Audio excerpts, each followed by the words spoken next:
the place where quantity hardly ever meets quality. With over 6,000 available titles as of December 2020, the platform was bound to have success.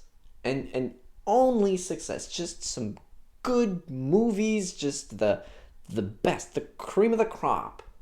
Netflix, in the past decade, has been expanding their empire and distributing to countries foreign to the US.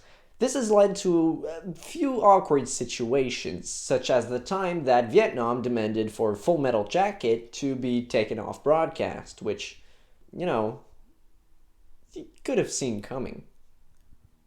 There was also a bit of a controversy regarding their very aggressive pricing. In response to that, Netflix has started to reinvest and began production on some localized projects. Netflix Canada is to receive about $500 million. Alright, I just wanted to stop the video really quickly to show you this. This is one of my sources that I used, and as you can see, like I found a little bit of a funny Netflix controversy. I just thought you might, want to see. Anyways, back to the video. Radio show Calgary Today has received Film Commissioner Luke Azevedo, I'm definitely saying that wrong, in order to talk about this sum. I think the way that it's laid out with a little bit of information that we know is that approximately 25 million of that per year is francophone production, and the rest of it is English contents. Now, $25 million is not a lot compared to, let's say, Solo, a Star Wars movie with a budget of $250 million, which is 10 times what we got. But money is money, and $25 million sure is money, so we're going with it. Now, I want to talk about a local production that was released last year, The Decline. Grocery shops in cities like Montreal are stocked for 3 days. I have 6 solar panels that give us 2,600 watts. Is a chicken coop. Over there, a greenhouse. Both are heated. To be clear, those paths aren't made for morning stroll. Good morning. This is a full-on Netflix production, but true to their reinvesting initiative, it's all been produced with local talents using about $5 million. You bet this movie has my guy Réal Bossé as a weird survivalist that just creeps you out for the whole movie until he starts killing people. But that's beside the point. I'm here to hate on this movie. Why? I'm not telling you. One word: local production.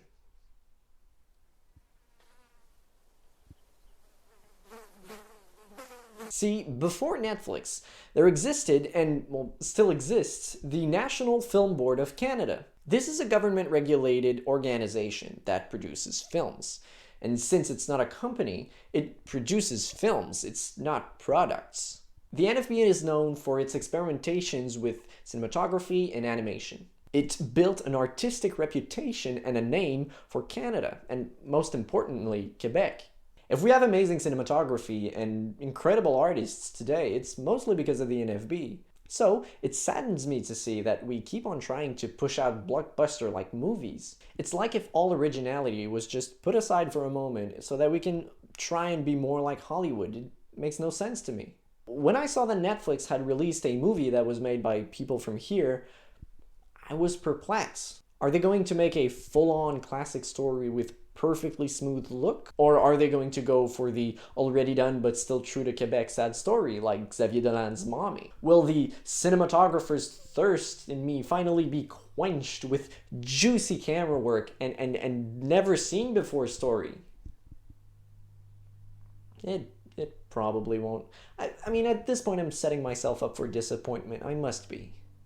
The Decline was, all in all, a pretty good movie, and you should definitely go see it, get your own opinion. But when you consider the heritage of the NFB, the know-how and creativity of the people there, it just pales in comparison, right? It's a bit of a letdown. Réal Bossé said something along the lines of, their goal in that was to really take something from Quebec made by Quebecers. As much as I like and respect Réal Bossé, as much as it pains me to do this, I must disagree. You see, the movie is about survivalists, and, I can't speak on the behalf of the people that are more northern to Quebec, kind of like the Laurentian Mountains, where the movie was shot. But survivalists do not represent the majority of the 8.5 million people in Quebec. I do get the point that it's about, the roots of the culture and stuff, but even this image is not really up to date. Plus, going back to the NFB, I know, again, the movie itself doesn't really represent our capacity to explore and try new narrative styles. It's another classic movie. Don't get me wrong, The Decline is a good movie. It even made the cut for the PCCQ, which is a selection of 5 movies and a prize given by college students that voted for the best of those 5. Although it did not win it, just the fact that it was considered for the prize means it has value. But then again, the general consensus towards this movie is that it was kind of a compromise between original and marketable.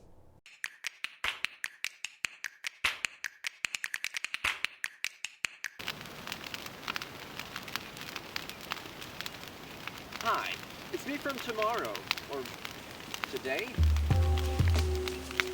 Before closing this video, I wanted to go on a bit of a tangent, and to keep things interesting, I thought, what's more interesting than a big fire?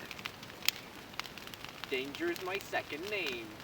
So I wanted to speculate a little bit more, look at big picture stuff. And knowing that the French side got $25 million and the movie only cost $5 million to produce, this means that we could have about 5 movies a year from Quebec, excluding all French-Canadian communities from outside Quebec. Any way you slice it, this is good news. This means that the film industry is going to get a lot more of attention. Netflix has a huge foot traffic, which is great for those movies, Also, the hands-off attitude of Netflix is a pretty good news, It means no sort of weird corporate censorship. It means that we get to do what we want to do. I also feel like with movies like Bon Cop, Bad Cop, or Family of Cops, which is Tel Père Tel Flic, we had a shot at competing with the low level of Hollywood, and we kind of blew it. Those movies didn't really get any money or attraction whatsoever, but with the arrival of Netflix, it's like a second try. It's like they're giving it to us, which is kind of weird because Netflix is synonymous with Hollywood. So it is good news, even though it's kind of paradoxical. All I'm trying to say is that there will be many people, such as I, that will be nitpicking stuff and hating on stuff. And whatever you do, there's always going to be people hating on it. Nothing is black, nothing is white. There's always grays. And even though I say that this movie was a bit underwhelming, it still has some very interesting parts. And again, I really recommend that you go watch it. Anyways, back to you, me. To conclude this video, I'd say that The Decline did not really speak to me, but I must give it to Netflix. It's nice to have some Netflix originals where it doesn't just feel like they're trying to fill in as much space as possible on their discovery page. And that's the thing. This movie is better than most stuff on Netflix, but it's still a little lower than my expectations. So I'd say it's in a pretty good spot. I believe we have an enormous amount of potential, and both Netflix and the Canadian film industry could benefit from this. Yeah, cut.